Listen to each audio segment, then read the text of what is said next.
में मेरठ के हाशिमपुरा इलाके में 42 मुसलमानों के कत्ल का इल्जाम था। आसान भाषा में आज हम बात करेंगे इसी हाशिमपुरा हत्याकांड के बारे में। सवाल नंबर 1, क्या है हाशिमपुरा कांड? यह हत्याकांड है 22-23 मई 1987 की रात का।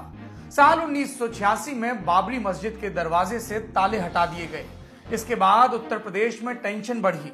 अप्रैल 1987 में बाबरी मस्जिद एक्शन कमेटी की एक रैली में भड़काऊ भाषणों के बाद सांप्रदायिक हिंसा की स्थिति बन गई। इसी माहौल के बीच मेरठ में जमीन के झगड़े में एक हिंदू की मौत हो गई। मामला हिंदू बना मुसलमान हो गया। मुस्लिम लोगों और पुलिस के बीच हुई पहली झड़प ने बड़े दंगे का रूप ले लिया।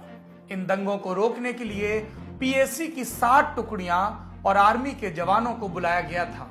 इस दौरान कई जगहों पर तलाशी अभियान भी हुए। 22 मई 1987 की दोपहर हाशिमपुरा में ऐसा ही एक तलाशी अभियान शुरू हुआ। इस अभियान का खाका आर्मी ने तैयार किया था और उनकी सहायता के लिए पीएसी के जवान भी मौजूद थे। गलियों में लोगों की परेड हो रही थी, लोगों को मारा पीटा भी जा रहा था। इसी तलाशी के दौरान पीएसी के एक ट्रक में कुछ लोगों को भरकर ले जाया जाने लगा। लोगों को लगा कि उन्हें गिरफ्तार किया जा रहा है या फिर पूछताछ के लिए ले जाया जा रहा है।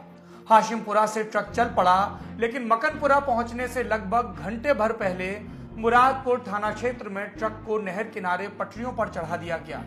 ट्रक रुका और लोगों को नीचे उतारा जाने लगा। आधे ही लोग उतरे थे कि उन पर पीएसी के जवानों ने गोलियां बरसानी शुरू कर दी। अंदर वाले लोग अंदर ही दुबके रह गए। गोलियों की आवाज अगल बगल के गांव में पहुंची तो लोग निकलकर आगे आने लगे। आपाधापी में ट्रक को तुरंत ही बैक किया गया और गाजियाबाद की तरफ मोड़ दिया गया। वहां मकनपुर की एक नहर के किनारे फिर से ट्रक रोका गया और पीएसी के जवान पिछली बार की तरह लोगों को नीचे उतारने लगे। कुछ लोगों ने जब नीचे उतरने से मना कर दिया तो उन्हें गाड़ी में ही गोलियां मारी गईं और फिर नीचे फेंक दिया गया। सभी लोगों पर गोलियां बरसाकर ट्रक गाजियाबाद की ओर निकल गया। ये सारी कहानी बाबूदीन नाम के एक व्यक्ति ने बताई थी, जो कि उस रोज उस ट्रक में मौजूद था और किस्मत से जिंदा बच गया। उस पर गोली चली थी, लेकिन वो उसे बस छू कर निकली। विभूति नारायण राय, उत्तर प्रदेश काडर के आईपीएस ऑफिसर, उस रात मकनपुर वाली नहर पर पहुंचने वाले पहले अफसर थे। वो साल 1987 में गाजियाबाद के एसपी थे। लाशों के बीच उन्हें ही बाबूदीन जिंदा मिला था। सवाल नंबर 2, इस केस में क्या फैसला आया है? दिल्ली हाईकोर्ट ने फैसला सुनाया है जिसमें 16 पीएसी के जवानों को आजीवन कारावास की सजा सुनाई गई है। इससे पहले साल 2015 के मार्च महीने में इन सभी को दिल्ली की 30 हजारी कोर्ट ने बरी कर दिया था। उस वक्त कुल 19 जवान बरी हुए थे और कोर्ट ने कहा था कि मौतें हुई तो हैं, लेकिन यकीन से ऐसा नहीं कहा जा सकता कि पीएसी के इन्हीं जवानों ने हत्या की है। 3 साल में 3 जवानों की मौत हो गई और बचे 16 को अब सजा हुई है। अगला सवाल, साल 2015 में जवानों के बरी होने के बाद क्या हुआ? जवाब, उत्तर प्रदेश राज्य सरकार ने 30 हजारी कोर्ट के इस फैसले को दिल्ली हाईकोर्ट में चुनौती दी। मई 2015 में उत्तर प्रदेश सरकार ने पीड़ित परिवारों को 5-5 लाख रुपए मुआवजे की घोषणा की। सजा मिलने के रास्ते में जो चीज सबसे ज्यादा महत्वपूर्ण साबित हुई वो थी जनरल डायरी, जिसे कामकाज की भाषा में जीडी कहा जाता है। ये डायरी पिछले 31 सालों से सामने नहीं आई थी।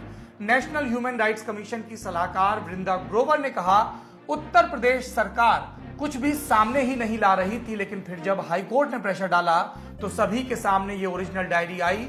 अभी तक हमें बस इसकी एक फोटोकॉपी पकड़ाई जा रही थी। आखिरी सवाल, डायरी ने केस का रुख कैसे बदला?